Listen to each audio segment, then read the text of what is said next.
کہ جب انسان ساری زندگی کتاب اللہ اور سنت رسول اللہ صلی اللہ علیہ وسلم کے مطابق عمل کرتا ہے تو قیامت کے دن ایک ترازو قائم کیا جائے گا جس میں اس کے اعمال تولے جائیں گے۔ چنانچہ آپ کو بخاری شریف کا پہلا باب اور آخری باب دونوں میں ربط سمجھ میں آیا کہ سب سے پہلے نیت درست کر لیجئے اور پھر بخاری شریف پوری پڑھیے اور اس کے مطابق عمل کیجئے۔ آخر میں کیا ہوگا کہ ایک میزان عمل ہوگا، اس میں اعمال تولے جائیں گے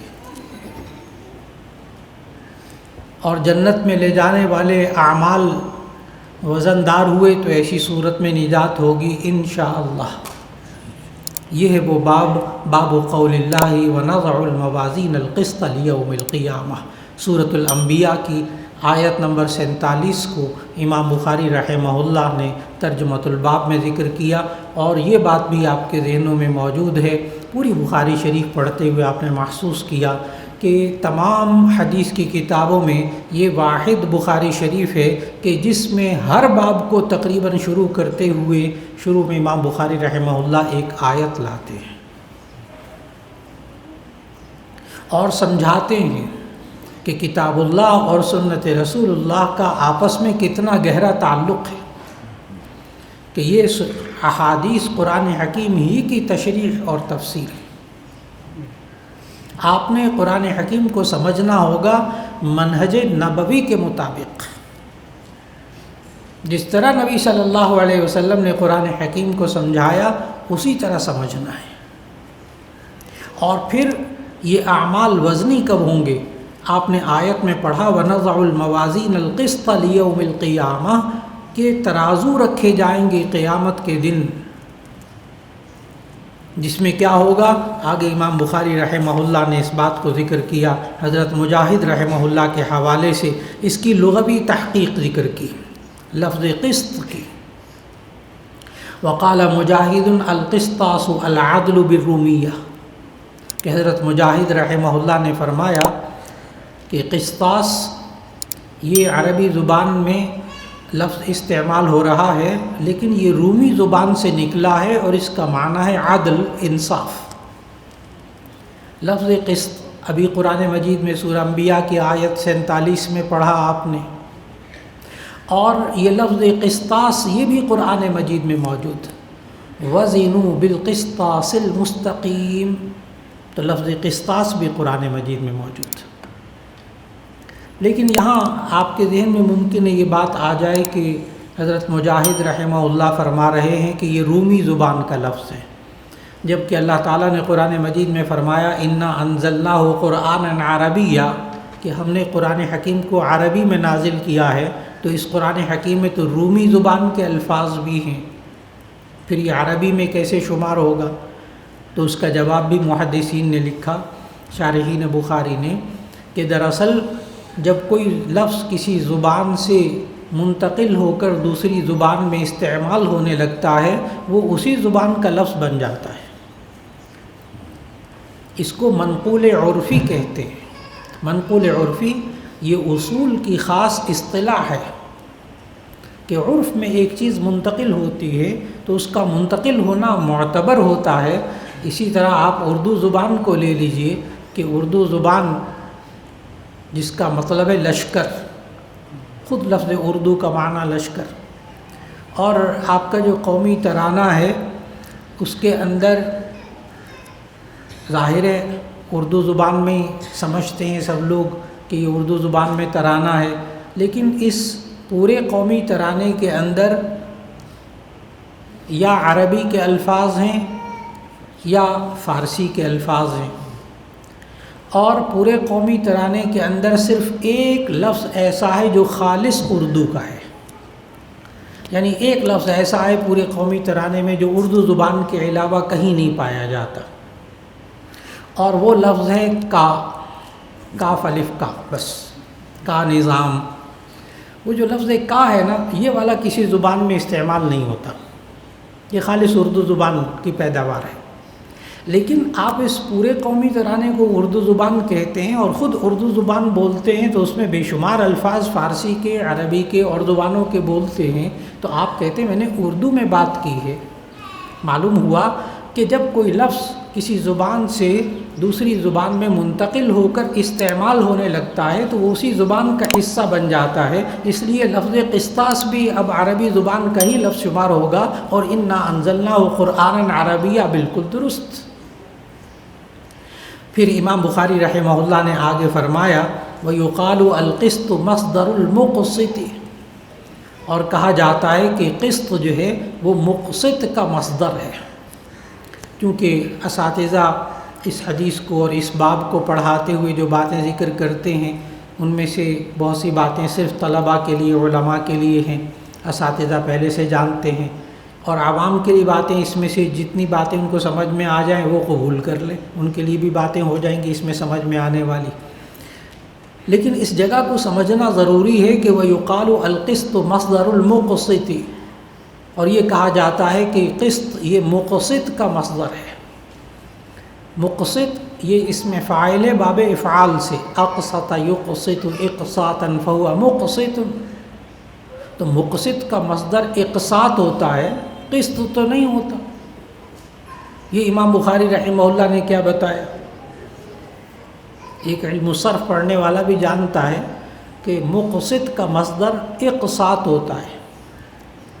چنانچہ شارحین بخاری نے یا محدثین نے ذکر فرمایا کہ اصل میں امام بخاری رحمہ اللہ یہاں مصدر المصدر بتانا چاہتے ہیں، ایک خاص وجہ سے مصدر المصدر بتانا چاہتے ہیں، یعنی مصدر کا مصدر، کہ مقسط کا مصدر، مقسط ہے کا مصدر وہ قسط ہے۔ کیا معنی؟ یعنی مقسط کا مصدر اقساط ہے اور اقساط کا مصدر قسط ہے۔ یہ بات سمجھے بغیر سورۃ الجن میں آنے والی ایک آیت آپ سمجھ ہی نہیں سکتے جب تک کہ امام بخاری رحمہ اللہ کی یہ والی بات نہیں سمجھیں گے۔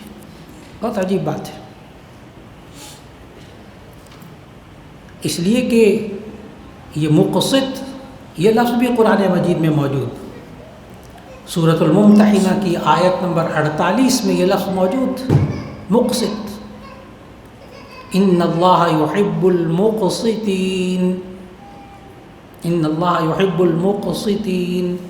تو مقسطین یہ لفظ قرآن مجید میں موجود ہے اور اس کا مصدر المصدر قسط ہے، جس کا مطلب ہے انصاف کرنا، مقسطین انصاف کرنے والے، وہو العادل۔ امام بخاری رحمہ اللہ نے آگے مقسط کا معنی بھی بتایا، لیکن آگے چل کر امام بخاری رحمہ اللہ فرما رہے ہیں وَأَمَّا الْقَاسِطُ فَهُوَ الْجَائِرُ، قاسط جو ہے وہ ظالم کو کہتے ہیں۔ یہ اشارہ کیا امام بخاری رحمہ اللہ نے سورۃ الجن کی ایک آیت کی طرف، وَأَمَّا الْقَاسِطُونَ فَكَانُوا لِجَهَنَّمَ حُطَبًا۔ دیکھو بار بار آپ نے پڑھا کہ قسط کا معنی انصاف، مقسط کا معنی انصاف کرنے والا، مقسطین کا معنی انصاف کرنے والے، اور قسط کا معنی انصاف، قسطاس کا معنی بھی انصاف۔ پورے قرآن مجید میں تو آپ نے قاف سین طا کے مادے سے جتنے الفاظ آ رہے ہیں سب کا ترجمہ آپ نے انصاف پڑھا۔ اب ذرا وَأَمَّا الْقَاسِطُونَ فَكَانُوا لِجَهَنَّمَ حُطَبًا، ذرا غور کرنا، وَأَمَّا الْقَاسِطُونَ ترجمہ نہیں کروں گا، وَأَمَّا الْقَاسِطُونَ اور باقی رہے قاسطون، فَكَانُوا لِجَهَنَّمَ حُطَبًا، وہ جہنم کا ایندھن بنیں گے۔ اب یہاں قاسطون کا ترجمہ اگر انصاف کرنے والے کیا جائے تو یہ کفریہ ترجمہ ہے، وَأَمَّا الْقَاسِطُونَ فَكَانُوا لِجَهَنَّمَ حُطَبًا، جو انصاف کرنے والے وہ جہنم کا ایندھن بنیں گے، نعوذ باللہ من ذالک۔ یہ ہے وہ چیز جو درس نظامی میں پڑھائی جاتی ہے۔ آپ نے 8 سال میں درس نظامی میں جو فنون پڑھے ہیں آپ کو حیرت ہوگی کہ ان حضرات نے آپ کو بتائے بغیر 22 فنون پڑھا دیے۔ درس نظامی میں آپ نے 22 فنون پڑھے، اور ان 22 فنون میں آپ نے ایک علم نحو پڑھا، ایک علم صرف پڑھا، اور ایک خاص علم پڑھا علم اشتقاق، اور ایک پڑھا علم لغت۔ علم اشتقاق کہ ایک لفظ کس لفظ سے بنا ہے، اس کی روٹ کیا ہے، قربان جائیں حضرت ڈاکٹر اسرار صاحب رحمۃ اللہ علیہ پر، وہ لفظ روح پر بڑا زور دیتے ہیں کہ یہ لفظ کہاں سے بنا، اس کی جڑ کیا ہے، اس کی اصل کیا ہے، اور بڑے بڑے نکات وہ بیان فرماتے تھے ڈاکٹر صاحب رحمۃ اللہ علیہ۔ اس علم کی بنیاد پر اتنی مہارت ان کو اور کنٹرول کمانڈ حاصل تھا ان کو علم الاشتقاق پر اور علم اللغت پر۔ یہ والی وہ بات ہے کہ جو امام بخاری رحمہ اللہ سمجھانا چاہتے ہیں کہ دراصل ان دونوں کے مشتق منہ میں مصدر میں فرق ہے۔ مادہ قاف سین طاہی ہے، مقصد کے اندر بھی، قسطاس کے اندر بھی، قاصد کے اندر بھی، جو بمعنی ظالم کے ہے، لیکن عربی زبان بہت باریک زبان ہے، بڑی گہری زبان ہے، اس میں زبر زیر کے فرق سے آسمان زمین کا فرق ہو جاتا ہے۔ صرف زبر زیر کے فرق سے معنی الٹ جاتا ہے، معنی الٹ جاتا ہے۔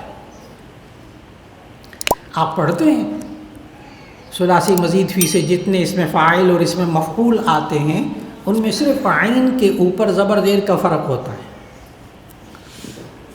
استقبل یستقبل استقبالا فهو مستقبل، تو مستقبل اس میں فاعل، مستقبل اس میں مفعول، ایک زبر زیر سے معنی بالکل بدل گیا۔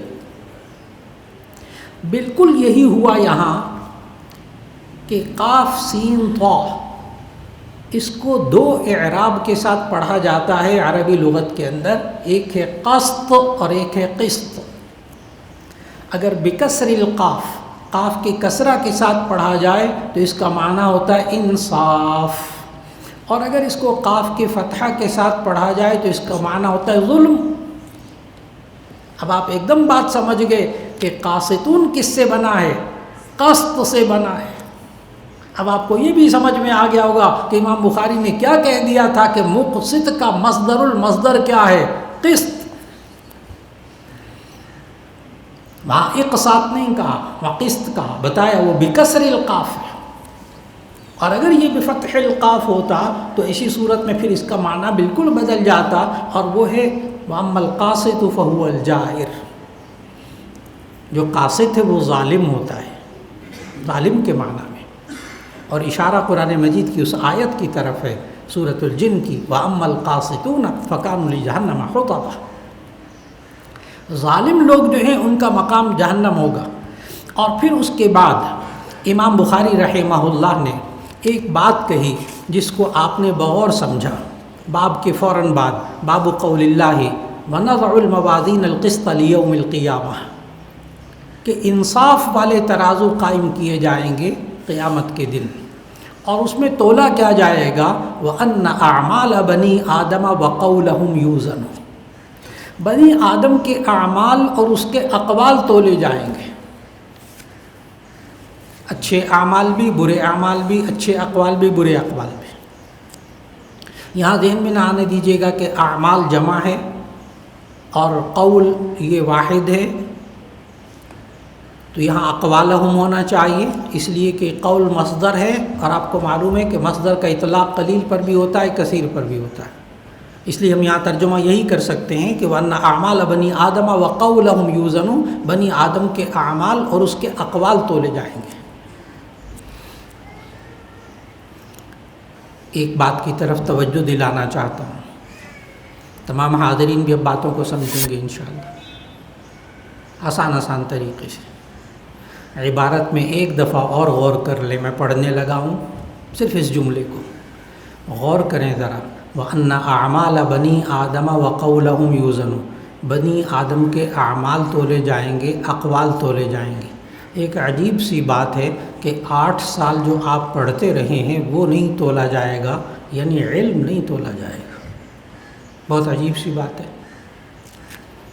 نہ کوئی آپ کو آیت ملے گی، نہ کوئی حدیث ملے گی کہ علم کو تولا جائے گا، نہ عمل کو تولا جائے گا، اقوال کو تولا جائے گا، اور اگر غور کریں تو اقوال بھی اعمال ہیں،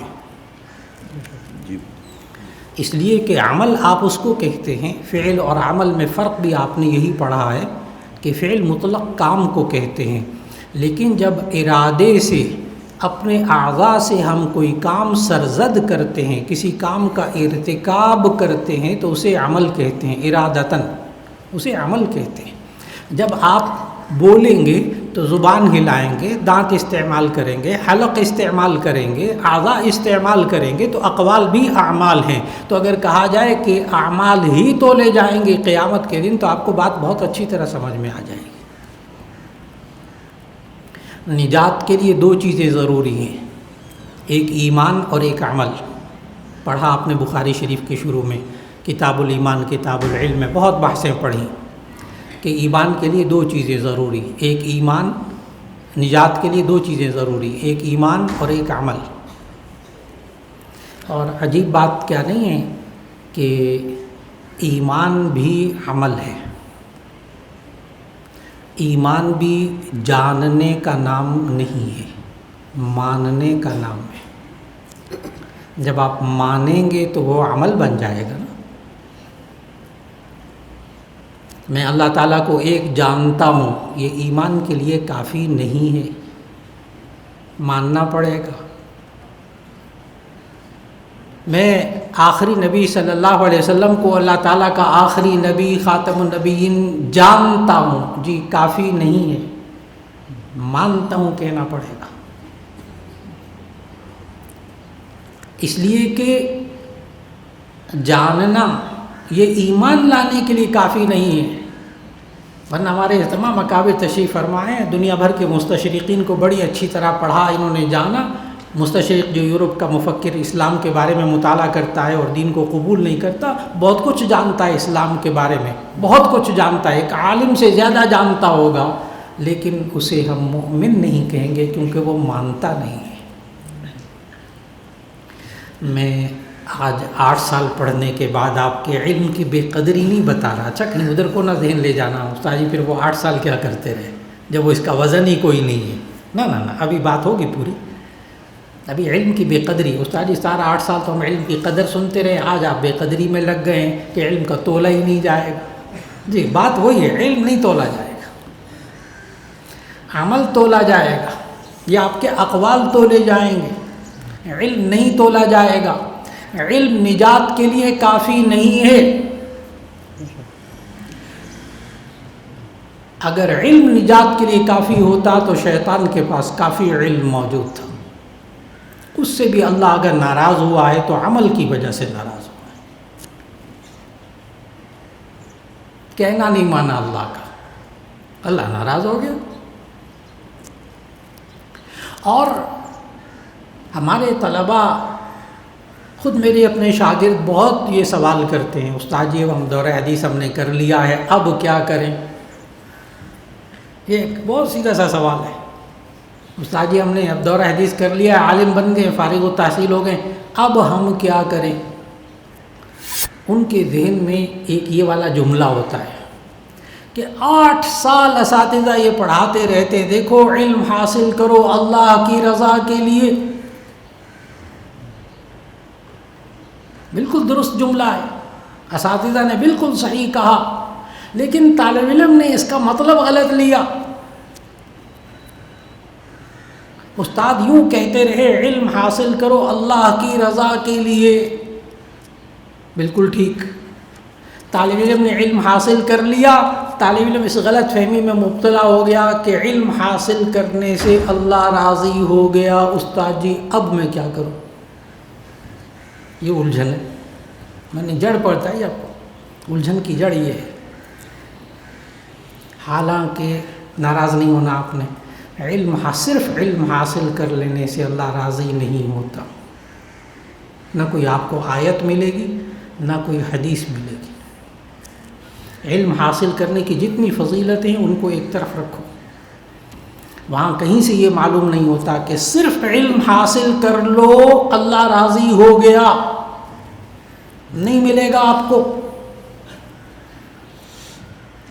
وہ استاد جی ہم تو 8 سال علم حاصل کرتے اللہ کی رضا کے لیے، اب بھی اللہ راضی نہیں ہوا۔ جی نہیں، آپ نے 8 سال میں جو پڑھا وہ یہ ہے کہ اللہ راضی کیسے ہوتا ہے۔ اللہ صرف 2 باتوں سے راضی ہوتا ہے، اگر اس میں سے ایک بات بھی کم ہوگی اللہ راضی نہیں ہوگا۔ اب آپ نے کرنا کیا ہے؟ جب آپ عالم بن گئے اور یہ طے ہو گیا کہ صرف علم حاصل کرنے سے اللہ راضی، میں بار بار لفظ صرف بول رہا ہوں، اچھا یہ قید احترازی ہے، صرف علم حاصل کرنے سے اللہ راضی نہیں ہوتا، تو اب کیا کریں؟ اب وہ 2 کام جو آپ 8 سال بھی کرتے رہے اور آئندہ بھی کریں گے انشاءاللہ، اور وہ 2 کام یہ ہیں، نمبر 1 جو علم حاصل کیا ہے اس پر آپ خود عمل کریں، جیسے ابھی اکابر نے بتایا، نصیحتیں کی آپ کو، جو علم حاصل کیا ہے اس پر خود عمل کریں، اللہ راضی ہوگا۔ نمبر 2 جو علم حاصل کیا ہے اسے دوسروں تک پہنچائیں، اس سے اللہ راضی ہوگا۔ بس اب عالم بننے کے بعد کیا کام کرنا ہے؟ یہ 2 کام کرنے ہیں، ساری زندگی اس میں لگا دیجیے، اللہ آپ کو قبول کر لے دین اسلام کے لیے۔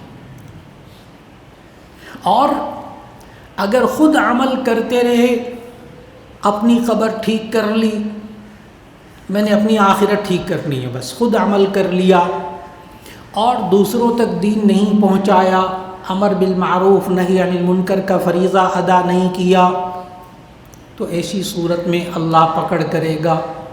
وہ احادیث آیات آپ کے ذہنوں میں موجود، خود اپنی زندگی کو ٹھیک کر لیا، دوسروں تک دین نہیں پہنچایا، امر بالمعروف نہی عن المنکر نہیں کیا، وہ حدیث آپ کے ذہن میں موجود، نبی صلی اللہ علیہ وسلم نے ایک شاندار مثال دے کر بات سمجھائی ہے۔ مشکات جلد اول کے آخر میں وہ آپ نے حدیث پڑھی، پھر صحاح ستہ میں بار بار وہ حدیث آپ نے پڑھی کہ نبی صلی اللہ علیہ وسلم نے فرمایا تمہاری مثال اور معاشرے کی مثال ایک کشتی کی طرح ہے۔ کشتی میں سوار لوگ جا رہے ہیں، ایک اوپر والے حصے میں، ایک نچلے والے حصے میں، تو نچلے والے حصے والے اوپر جا کر پانی لینا چاہے سمندر سے، تو اوپر والوں نے کہا تم پانی وانی گرا دیتے ہو، گند مچا دیتے ہو، بس تمہیں پانی نہیں لینے دینا۔ وہ نیچے آ گیا، اور نیچے آنے کے بعد جو اپنی سیٹ تھی نا اس بحری جہاز کے اندر، اس کشتی کے اندر، اس وہ کہنے کہ یہ تو میری جگہ ہے نا، میں اس اپنی سیٹ کے نیچے سوراخ کر کے پانی لے لوں گا۔ اب نبی صلی اللہ علیہ وسلم نے فرمایا اگر تم نے اس کو روک لیا تو تم بھی نجات پا جاؤ گے اور یہ سارے لوگ نجات پا جائیں گے، اور اگر تم نے اس کو کشتی میں اپنی سیٹ کے نیچے سوراخ کرنے سے نہ روکا تو یہ بھی ڈوبے گا، تم بھی ڈوبو گے۔ یہ ہے وہ بات کہ اگر امر بالمعروف نہی عن المنکر کو آپ نے چھوڑ دیا، اپنا بس اپنے آپ میں مگن رہے، اپنے علم پر عمل کر لیا، قرآن و سنت کے مطابق دوسروں تک نہیں پہنچایا، تو دوسروں سمیت خود بھی ڈوب پڑیں گے، جو ہو رہا ہے معاشرے کے اندر، ہمارے گھروں کے اندر۔ نمبر 2 خود عمل کیا، دوسروں کو نہیں بتایا، یہ تو سمجھا آپ نے۔ نمبر 2 خود عمل نہ کیا اور تقریریں ماشاءاللہ دبا کے، بیانات، درس اور خطیب ماشاءاللہ، لیکن خود عمل کی زندگی میں بالکل نہیں قرآن و سنت کے مطابق، تو آیت آپ کے ذہن میں ہے أَتَأْمُرُونَ النَّاسَ بِالْبِرِّ وَتَنْسَوْنَ أَنفُسَكُمْ، لوگوں کو نیکی کا حکم دیتے ہو، خود اپنے آپ کو بھلا دیتے ہو، اللہ پکڑ کرے گا۔ فارغ و تحصیل ہونے کے بعد کرنا کیا ہے؟ 2 کام کرنے ہیں ساری زندگی، خود قرآن و حدیث کے مطابق اپنا عمل، اپنا کردار بنانا ہے، اور دوسروں کی کردار کی تشکیل کرنی ہے، کردار کشی نہیں، کردار کی تشکیل کرنی ہے انشاءاللہ، اور یہ اعمال انشاءاللہ تولے جائیں گے۔ ورنہ اعمال بنی آدم وقولہم یوزن، بنی آدم کے اعمال اور اس کے اقوال تولے جائیں گے۔ کیا یہ جو آپ نے 8 سال پڑھا یہ تولا جائے گا کہ نہیں؟ اساتذہ نے پڑھایا یہ تولا جائے گا کہ نہیں؟ تاکہ کہیں وہ 8 سال کی خفت ذہن میں نہ آ جائے، تخفیف وہ نہ ہو جائے نا۔ مولانا ایک بات تو بتائیے، جب استاد صاحب نے آپ کو پڑھایا تو اپنی آنکھوں کو استعمال کیا، اپنی زبان کو استعمال کیا، تو 8 سال یہ پڑھنا پڑھانا عمل ہوا یا علم ہوا؟ عمل ہوا۔ اور آپ نے بھی لکھا بھی، ہاتھوں سے لکھا بھی، زبان بھی چلائی، کانوں سے سنا، آنکھوں سے عبادت کو دیکھا، یہ بھی کیا تھا؟ آپ کا عمل تھا، لہٰذا 8 سال جو کچھ ہوتا رہا یہ بھی تولا جائے گا۔ اب الحمدللہ کچھ تھوڑی سی مسکراہٹ چہروں پہ آ گئی، شکر خدا کے 8 سال کا آمد ہو گئے۔ جی یہ اعمال تھے آپ کے، اللہ کے بندے۔ وہاں آخرت میں یہ نہیں دیکھا جائے گا کہ کون کتنا بڑا عالم ہے، کتنا اس کے اندر مطالعہ ہے، کتنی معلومات ہیں، کتنی کتابیں اس کو زبانی یاد ہیں۔ وہاں آخرت میں علم نہیں تولا جائے گا، عمل تولا جائے گا۔ کتنا بڑا عالم ہے دیکھا جائے گا اس کا عمل کتنا ہے، اتنا کتنے لوگوں کو دین پہنچایا اور خود کتنا عمل کیا، یہ تولا جائے گا۔ اور انشاءاللہ ساری زندگی آپ کی اسی کے مطابق گزرے گی انشاءاللہ۔ پھر اس کے بعد آپ نے حدیث پڑھی، سند کے بارے میں بات عرض کر چکا، قیمتی ترین سند حضرت ابو ہریرہ رضی اللہ تعالیٰ عنہ سے روایت نقل کی امام بخاری رحمہ اللہ نے آخر میں، قال قال النبی صلی اللہ علیہ وسلم، کہ نبی صلی اللہ علیہ وسلم نے ارشاد فرمایا، کلمتان حبیبتان الی الرحمن، 2 کلمے رحمان کو بہت محبوب ہیں، خفیفتان علی اللسان، زبان پر بہت ہلکے ہیں، ثقیلتان فی المیزان، میزان عمل میں بہت بھاری ہیں۔ آپ پوری بخاری شریف میں ایک بات کا اہتمام کرتے رہے ہیں الحمدللہ۔ آپ کے شیخ الحدیث صاحب اللہ ان کی عمر میں برکت نصیب فرمائے، تمام اساتذہ حدیث آپ پر اس بارے میں محنت کرتے رہے کہ بخاری شریف کے اندر جو امام بخاری نے باب قائم کیا تو اس حدیث کی مناسبت ترجمۃ الباب سے کیا ہے۔ بڑی محنت کی آپ حضرات نے۔ یہاں بھی آپ کو یہی فکر لاحق ہوگی کہ اس حدیث کا تعلق ترجمۃ الباب سے کیا ہے، تو آپ کو معلوم ہوگا کہ لفظ ثقیلتان فی المیزان یہ لفظ ہے کہ جس کا تعلق ہے ترجمۃ الباب سے۔ باب ونضع الموازین القسط لیوم القیامہ، قیامت کے دن یہ انصاف کے ترازو قائم کیے جائیں گے اور بنی آدم کے اعمال اور اقوال کو تولا جائے گا۔ اور حدیث میں کیا لفظ آیا؟ ثقیلتان فی المیزان۔ نبی صلی اللہ علیہ وسلم نے فرمایا کہ میزان عمل میں یہ دونوں چیزیں بھاری ہوں گی۔ اس طرف نہ جائیے گا کہ انسان کے اقوال اور اعمال یہ جسم تو رکھتے نہیں ہیں، تو ایسی صورت میں ان کو تولا کیسے جائے گا۔ ان بحثوں میں بہت پہلے لوگ پڑھا کرتے تھے، اب تو آپ میں سے اور ہر ایک کے لیے الگ الگ ترازو ہوگا، ایک ترازو ہوگا۔ عجیب بات یہ کہ ہر ایک کے جیب میں موبائل ہے، ہر ایک کی جیب میں موبائل ہے، اللہ اس کے صحیح استعمال کی توفیق دے دے۔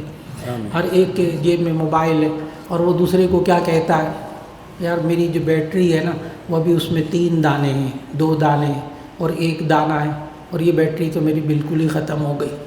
یہ جو بیٹری کی طاقت ہوتی ہے یہ جوہر ہے کہ عرض ہے؟ عرض ہے، جسم نہیں رکھتی۔ پھر آپ جناب اس میں ایک اور طرف دیکھتے ہیں موبائل میں تو یوں کہتے ہیں میرے 1 سگنل آ رہا ہے، میرے 2 سگنل، اور نہیں میرے تو پورے سگنل آ رہے ہیں آپ، یوں بولتے ہیں آپ، اور یہ سگنل جسم نہیں رکھتے، جسم نہیں رکھتے۔ اور عجیب بات یہ ہے کہ اس وقت ہال میں سے ہر شخص کی جیب میں موبائل موجود ہے، اور ہر شخص جسم نہ رکھنے والی چیزوں کو تول رہا ہے، بیٹری کی قوت کو تول رہا ہے اور سگنل کو تول رہا ہے، اپنی عقل سے بنائی ہوئی ان پلاسٹک کی ڈبیوں سے وہ ہر ایک جسم نہ رکھنے والی چیزیں تول رہا ہے۔ اور اس عقل کا خالق اگر انسان کے اعمال جو وزن نہیں رکھتے وہ اگر تول لے تو بعید کیا ہے؟ وہ کیوں نہیں سمجھ میں آتا؟ وہ سمجھ میں کیوں نہیں آتا؟ ایک آیت ذہن میں لے آئیے، جب بھی اس قسم کے اشکالات ذہن میں آئیں تو بس ایک آیت ذہن میں لے آئیں، انشاءاللہ وہ اشکال جو ہے وہ جھاگ کی طرح بیٹھ جائے گا فوراً، اور وہ آیت ہے ان اللہ علی کل شیء قدیر۔ بس جب اگر اس آیت پر ایمان ہوگا تو یہ سارے سوال جو ہے وہ جھاگ کی طرح بیٹھ جائیں گے انشاءاللہ۔ لہٰذا یہ 2 کلمے انشاءاللہ تولے جائیں گے۔ اور حبیبتان الی الرحمن، یہ 2 کلمے رحمان کو بہت زیادہ محبوب ہیں۔ ابھی ڈاکٹر صاحب بتا رہے تھے کہ رحمان جو ہے وہ اللہ تعالیٰ کے صفتی ناموں میں سے کمال کا سب سے اونچا صفتی نام ہے۔ یہ مشرکین مکہ لفظ اللہ بولتے تھے، ہاں ابو جہل بھی بولتا تھا، احادیث میں آپ نے پڑھا ابو جہل اللہ کا نام لیتا تھا، لیکن قرآن مجید میں آپ نے پڑھا کہ نبی صلی اللہ علیہ وسلم نے جب ان کے سامنے رحمان کا نام ذکر کیا، قالوا وما الرحمن، یہ رحمان کیا ہوتا ہے؟ یعنی ایک لفظ جس سے وہ چونکتے تھے مشرکین مکہ، وہ یہ والا لفظ صفتی نام تھا، کلمتان حبیبتان الی الرحمن، وہ دو کلمے جو رحمان کو بہت زیادہ محبوب ہیں، خفیفتان علی اللسان، زبان پر بہت ہلکے ہیں، ادا کرنے میں ہلکے ہیں۔ اور ہمارے ایک محدث نے تو عجیب بات لکھی، کہنے لگے کہ علم القراءت، علم التجوید کے اندر مخارج کے اعتبار سے جو حروف تہجی ثقیل ہیں، جو حروف تہجی ثقیل ہیں جو آپ علم التجوید میں پڑھتے ہیں، اس میں سے ایک حرف بھی ان دو کلموں کے اندر موجود نہیں ہے۔ لہذا زبان سے ادا کرنے میں یہ دو کلمے بہت ہلکے ہیں کہ ان میں کوئی ایک حرف بھی ثقیل نہیں ہے، اور یہ دو کلمے میزان عمل میں بھاری ہو جائیں، اللہ کرے کہ آج ہم ابھی سب کے سب مل کر یہ دو کلمے پڑھ لیتے ہیں، اور کہ کتنا وزنی ہو جائے گا یہ کلمہ، اس کے لیے حدیث بطاقہ ذہن میں رکھیں۔ حدیث بطاقہ آپ نے پڑھا، بطاقہ وہ کاغذ کا ٹکڑا کہ قیامت کے دن ایک شخص کے اعمال تولے جا رہے ہوں گے تو اس کے جو گناہوں والا پلڑا ہے وہ بھاری ہو جائے گا، اور وہ فکر مند ہو جائے گا کہ اب تو مجھے جہنم میں جانا پڑے گا۔ اتنی دیر میں ایک کاغذ کا ٹکڑا، صحائح ستہ میں پڑھا آپ نے، ایک کاغذ کا ٹکڑا اڑتا ہوا آئے گا اور وہ نیکیوں کے پلڑے میں آئے گا، اور ایک دم وہ جھک جائے گا اور وہ بندہ جنت میں جائے گا۔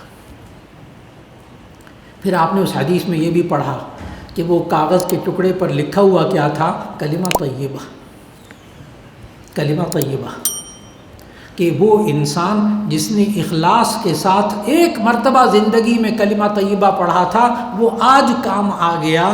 تو ایسی صورت کے اندر اللہ کرے کہ اس نشست کے حوالے سے یہ دو کلمے جو زبان پر بہت ہلکے ہیں آج ہم اخلاص کے ساتھ ادا کر لیں، قیامت کے دن حدیث بطاقہ کی طرح ایک یہی ٹکڑا آیا اور اس پر یہ کلمات، اللہ کی تسبیح اور تحمید والے کلمات آ گئے، تو انشاءاللہ العزیز اللہ تعالیٰ نجات عطا فرما دے گا۔ میرے ساتھ ساتھ آپ سب شرکا پڑھ لیجئے، سبحان اللہ و بحمدہ، سبحان اللہ العظیم، سبحان اللہ و بحمدہ، سبحان اللہ العظیم، سبحان اللہ و بحمدہ، سبحان اللہ العظیم، وآخر دعوانا ان الحمد للہ رب العالمین۔